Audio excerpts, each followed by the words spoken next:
this week on the Navigating Personal Growth podcast, as we dive into a very hot topic in America right now, and that is the absolute thought of, girl, it's been a rough day. I need a drink. You don't need a drink. You need to learn how to regulate your nervous system.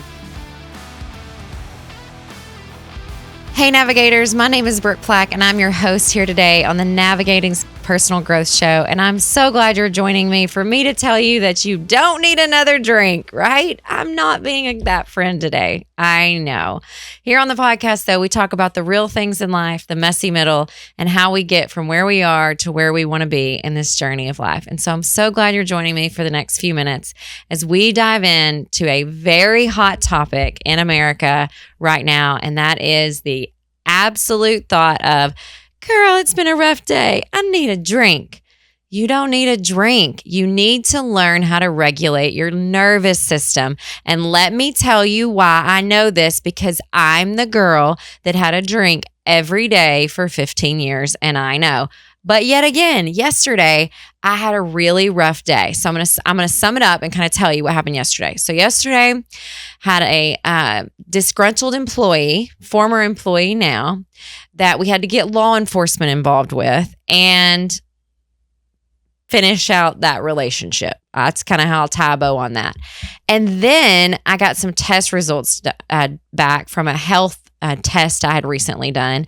And it was kind of like, if you don't take care of this and do this, then this could lead to cancer and yada, yada, yada. And it was just like a whole heavy, so much like my, parasympathetic nervous system was like super activated in the morning. And then in the afternoon, I get those results and I'm just kind of like, it just felt like so much to take in and like very overwhelming, which are not feelings that I have a lot. So I think that's like a little bit harder for me to deal with. So my instinct was like, what time is it? I need a drink. And I'm like, no, you don't. You have spent like the last 5 years of your life learning to do what to do besides drink. Now, this episode is not telling you like you need to be sober and never have a drink in the rest of your life, right? Because I still like a good glass of wine just like the next girl. But it's about what do we need to do with these feelings rather than drink them away. And that's what we're going to talk about on today's episode. So I just want to say this before we kind of jump into definitions and me kind of sharing wisdom on this, is it is so common in our society to default to alcohol for stress relief. So if that is something that you do, I don't want you to feel ashamed. I don't want you to feel embarrassed. I don't want you to feel like, I want you to know that it is like we drink at baby showers. We drink at wedding showers. We drink at graduation. We drink at Christmas. We drink at Thanksgiving. We drink anytime we got to see a family. We drink to celebrate. We drink to drink away the stress. We do. As a society, we drink. So if you are doing that, there is no shame. Because the whole point of this podcast is us to look at where are we now and what are small, not big, but small steps that we can take in the direction of who we want to become. So know that I'm coming from a place of like, I have been there. I got you. Like I've really got you on this. And so our goal today is going to be retraining our nervous system to cope before we pour that glass of wine or crack open that can of beer. I know that sound. Like there is something about that sound still. Like I think that's why I still have like a fascination with sparkling water, because you get like the and then the burn down the throat. Yeah, that's not what we're really going to talk about today, but so super side note. So let's talk about some definitions here that get us some common verbiage so we're all on the same page. So stress drinking. What is stress drinking? It's the habit of reaching for alcohol as our primary way to unwind or self-soothe after stress. And if you're like me, most days involve stress. So for me, for all of my 20s and 30s, almost all my 20s and 30s, I did that every single day, every day. Okay. So if that's what stress drinking is, what is this nervous system regulation that I'm talking about, right? So those are the techniques that calm our fight or flight response. So anytime the police show up at work, which was a crazy example yesterday, I get test results that are not very savory, and our heart rate, everything in our body, our cortisol levels, everything spikes up. Okay. That's that fight or flight response. And in our brains and bodies, They cannot tell the difference between that and running from a tiger. Literally, in our brains and bodies, it can't tell the difference. And so with the nervous system regulation, our goal is to restore the balance without substances. So this is really more than just about like, you don't need another drink. It's like, you don't need another hit, right? You don't need another cigarette. Like, you don't need another to cope with this. And here's a quote that I absolutely love, and I wish I could attribute it to someone, but I cannot find who said it. But they say, you don't have to drink to survive the day. You have to feel the day and then release it. God, how many days did I waste? Like, I could cry right now thinking of this. Did I waste drinking that stress away? And what happens is when you're drinking, you're consuming, right? So it's coming into your mouth, into your body, or if you're smoking a cigarette or taking a hit or whatever, it's coming into your body. There is no releasing it. Now, that maybe you feel calmer in the moment, but it's storing into your liver and into your organs, and your emotions are storing inside of you. And that later leads to problems and illnesses and anxiety and chronic stress and fatigue and depression and all those things. I'm not a medical professional. I'm just living frigging proof of this. Like, that's all I got on that one. Okay, so here's my questions for you to think about. Next time you feel overwhelmed, what if you paused and asked this to yourself? What does my body really need right now? Because think about a life where you could just have a drink just because. You didn't have a really stressful day. You're just going out with friends or celebrating New Year's or just having a drink just because, not to drink away the stress of the day. What does your body really need right now? I mean, I think like a future version of myself, I would love to ask myself that every day, because our body is a temple. And the reason I say that, and I teach my son this, our body carries around our soul and our spirit and our energy. And that is the most important thing to me about humanity. So our bodies have to be well to carry that around so that we continue doing the work we're doing here on earth, right? So here's another question back to what I said earlier. No shame, all right? It's just me and you on the either side of this screen, and Miss Rebecca behind the screen who makes all the things happen. But she won't hear your answer, right? Have you noticed I need a drink has become your default after stress? It was my default yesterday, and it's not even my default anymore. Like, anybody can say yes to that answer, right? But then I had a moment of, that's not what you need.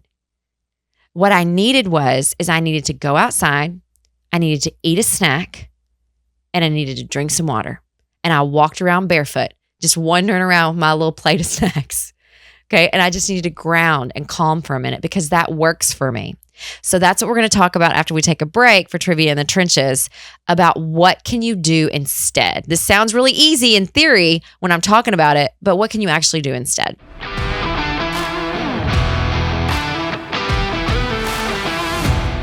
All right, here's our Trivia in the Trenches today. It makes me itch thinking about it. Poison ivy is a relative of what plant? The cashew. Ugh, does that make your throat hurt right now? Like, that makes my throat itch. Like, oh my gosh, was I eating poison ivy? All right, so here's the real truth. Poison ivy is a relative of plants in the Anacardiaceae family. I bet I didn't watch that. Also known as the cashew family. It includes cashews, pistachios, and of all things, mangoes. While not closely related to true ivy, it's often confused with it due to its climbing habit. And the rash-causing substances in poison ivy is also found in cashews. So weird that we can eat those, right? You ate poison ivy. I don't know what would happen, but I guess it wouldn't be good. All right, so here's our navigation points. How do we get from where we are to where we want to be, or at least closer, right? Because that's all life is. It's a journey, okay? There is no destination this side of eternity. Here we are. Let's do the best we can while we're here. So the first thing to do, rather than I need a drink, is reconnect with your breath and your body. Okay, I've talked about Jay Shetty on here before in the book Think Like a Monk. And one of the things that Jay talks about in that book is walking into a monastery and seeing a young group of boys sitting there. And one of the boys was like 10, and he was like the teacher of the group, and the other boys were younger. And Jay walked over and asked him, like, what are you guys doing? And he said, I'm teaching them how to breathe. And he said, why? And he said, because in life, that's the only thing that stays with you from birth to death. Gave me chill bumps. It did. You can't see them if you're watching on YouTube probably, but like, think about that. The only thing that you have, the only thing, people will die. They'll screw you over. You'll lose a job. Your car will break down. Your house will have a house fire. You'll move. Money comes and goes, like but the only thing you still have is your breath. And when you no longer have breath, you no longer have life and your journey is over. So here's why it works. Because deep breathing and gentle movement signal safety to your brain. So remember what we talked about, that fight or flight, running from a tiger. When you're breathing calmly, your body can't be running from a tiger. And so I did what's called box breathing yesterday. So it's like 6 counts in, 6 counts out. Okay. The other really popular breathing technique is a 4-7-8. So 4 inhale, hold for 5, 8 exhale. Sometimes I'm so amped up, I can't hold. It just pisses me off. And so I don't want to hold a breath. But you have to do what works for you. Or you can stretch. Or you can do another mindfulness practice like listening to calming music or maybe just sitting still, but connecting with your body and your breath. How do I feel inside of my body? And I'm going to tell you, after yesterday, I didn't feel back normal until I woke up this morning.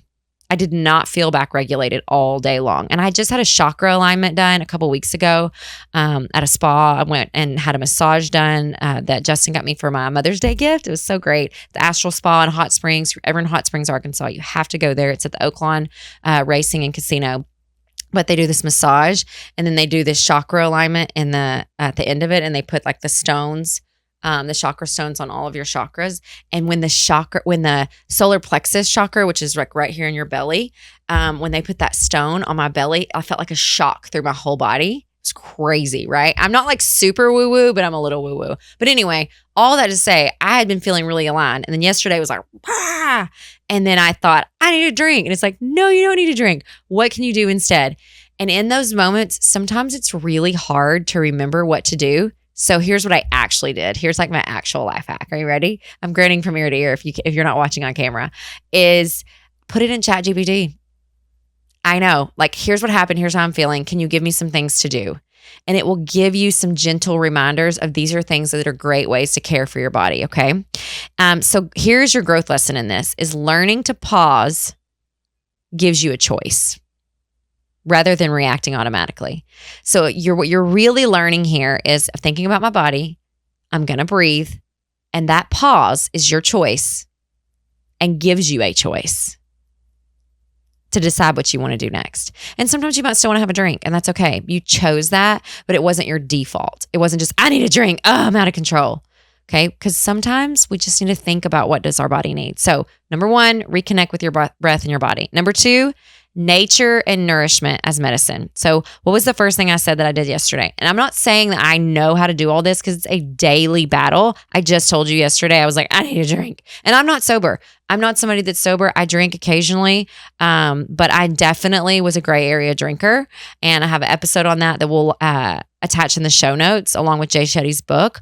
But that episode is super powerful talking about gray area drinking. So nature and nourishment, here's why it works. The exposure to the fresh air and warmth calms your parasympathetic nervous system. So if it's super cold outside, then you're going to need to bundle up, right? Or, get by something like a fire. And here are some tools that you can use while you're outdoors also is sipping some herbal tea. Chamomile is always my go-to. My ChatGPT keeps recommending lemon balm. I haven't tried it yet, but it's a big recommendation for calming the nervous system. So I need to order or get some of that.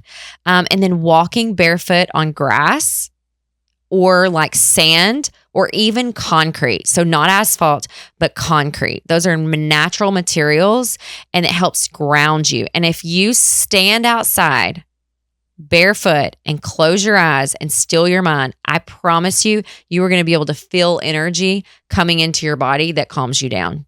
I know it's crazy. Don't knock it till you try it. All right. And so these low cost practices can not only be more restorative than a nightcap, but also they are cheaper. They're free. Okay. So you can save money right there on your pocketbook. So reconnect with that breath and your body, figuring out what do I really need, and take a minute out in nature and nourish yourself with some warm tea or a snack. And it really can help regulate that nervous system. And I highly suggest doing those things even before you get the wine, because I still wanted to go get wine at this point yesterday. But then like by the time I got back in from having my snack and walking barefoot, I had forgotten about the wine and like went on doing laundry or something else, right? I don't even know, or went back into work. And the last thing is connection and rest.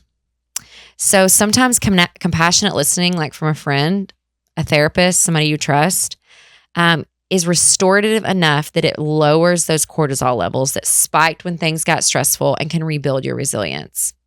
And so you can call a friend who really you feel like hears you and you can trust, take a power nap, or if you're not somebody that likes to talk about your feelings, journaling them or voice recording them really helps get them out of your body and keeps them from being stored inside of your body, which can later manifest in other things, including like illnesses and anxiety and depression. And so here's your growth lesson: is building this web of support honors your need to rest, and it deepens your long-term well-being, because that's what we're about here, right? We're assuming, right? We don't know how long our journey is. We could have already had our half-life, but we are assuming that we have 20, 30, 40, 50, maybe more years to live on the planet Earth. And if we do, and we want to steward it well, we've got to steward our lives and our souls and our nervous systems well. And so defaulting back to, I need another drink, is not the best way to go. And I am not preaching from a podium or a pedestal or a altar. I am someone who's lived it and walked it and made the wrong choice a lot more times than I've made the right choice. And so here's my, closing thoughts for you is that you don't need to get another drink to get through life stress. You need to learn to feel and then fortify your nervous system, choosing real coping skills that refresh your hearts, your minds, and your bodies. And so here is my invitation to you, is to pick just one of today's tools. Please don't ever leave this podcast and try to do everything I said. The content lives here forever. You can always come back and listen to it. But if we try to do everything at once, it can be super overwhelming. So pick one thing, just one thing, and then use it at the first sign of stress. And maybe share it with a friend. And there's a hashtag I saw recently, hashtag beyond the drink. And it's doing something beyond the drink, right? Because there are other ways that we can cope and regulate and take care of our bodies that will serve us for years to come on our journeys. Until next time. Thanks for listening to the Navigating Personal Growth podcast. I'm Brooke Plack. Join me again next week on your favorite podcast platform or on YouTube. This podcast is produced by ClantonCreative.com.